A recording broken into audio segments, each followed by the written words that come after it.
हर हर महादेव। जय शिव शक्ति। मनुष्य जीवन तीन वस्तुओं से बना है, आत्मा, मन और शरीर। शरीर और आत्मा के मध्य सेतु मन है। इसी मन के कारण शरीर या निर्माण होता है। मन के पार आत्म तत्व है, जो सत्ता रूप में सबसे समान रूप से विद्यमान है। मन इन संस्कारों एवं वासनाओं का समूह है, जो सभी प्रकार के अच्छे बुरे कर्मों का कारण है। आत्मज्ञान को अभाव में मन सदा भोगों की ओर भागता और आकर्षित होता है। इन्हीं भोगों की वासना पूर्ति हेतु यह शरीर धारण करता है। यह मन कर्म से ही निर्मित होता है तथा इन कर्म संस्कारों से ही इसका अस्तित्व बना रहता है। यदि मनुष्य किसी भी प्रकार के संस्कार ही निर्मित न करें तथा पूर्व संस्कारों का क्षय कर दे, तो यह मन अपना अस्तित्व खो देगा तथा नए शरीर का निर्माण भी नहीं कर सकेगा, क्योंकि शरीर का निर्माण वासना पूर्ति हेतु ही करता है, अन्यथा उसकी आवश्यकता ही नहीं है। ऐसी स्थिति में शरीर एवं मन के नहीं रहने पर आत्मा ही शेष रह जाती है। इसी को उपलब्ध होना मनुष्य जीवन का लक्ष्य, जिसकी प्रक्रिया की आरंभ कर्म से ही करना पड़ता है, क्योंकि मनुष्य की पूर्ण अधिकार है।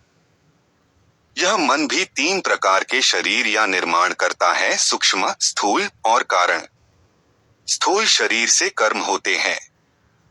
इसी स्थूल शरीर का संबंध इसी जीवन से होता है। मृत्यु पर यह स्थूल शरीर छूट जाता है तथा अग्नि को समर्पित कर दिया जाता है। किंतु जन्म में किए गए सभी कर्मों के अनुभव एवं संस्कार वह सूक्ष्म शरीर में स्थानांतरित कर देता है, जिससे वह सुरक्षित रह सके। जिस प्रकार लंबी यात्रा पर जाने पर व्यक्ति थोड़ा सा आवश्यक सामान साथ ले जाता है, जो उसकी यात्रा में उपयोगी होता है, अन्य सभी सामान घर पर ही छोड़ जाता है। उसी प्रकार मृत्यु के बाद जीवात्मा केवल जीवंते अनुभव सथ लेकर अगली यात्रा पर निकल जाता है। अन्य सभी सामग्री भी व्यर्थ समझकर यही छोड़ जाता है। यह अनुभव की सामग्री भी वह अपने ही विश्वास पात्र सूक्ष्म शरीर को सौंप देता है, जिससे वह स्थूल के साथ नष्ट न हो जाए। जो व्यक्ति साधना के द्वारा इस सूक्ष्म शरीर को भी नष्ट कर देते हैं, ऐसी स्थिति में यह मन जो इन तीनों शरीरों पर नियंत्रण करता है, वह इसे कारण शरीर को सौंप देता है। जहाँ ये संस्कार बीज रूप में विद्यमान रहते हैं, आवश्यकता पड़ने पर अथवा उचित वातावरण मिलने पर यही बीज रूप है कारण शरीर पुनः सूक्ष्म व स्थूल शरीर का निर्माण कर लेता है।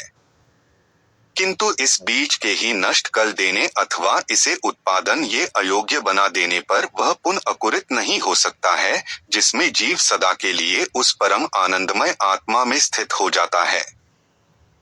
यही उसकी परम मुक्ति है। आपको हमारी ये पोस्ट कैसी लगी हमें जरूर बताएं और ज्यादा से ज्यादा शेयर करके चैनल को सब्सक्राइब करें। धन्यवाद।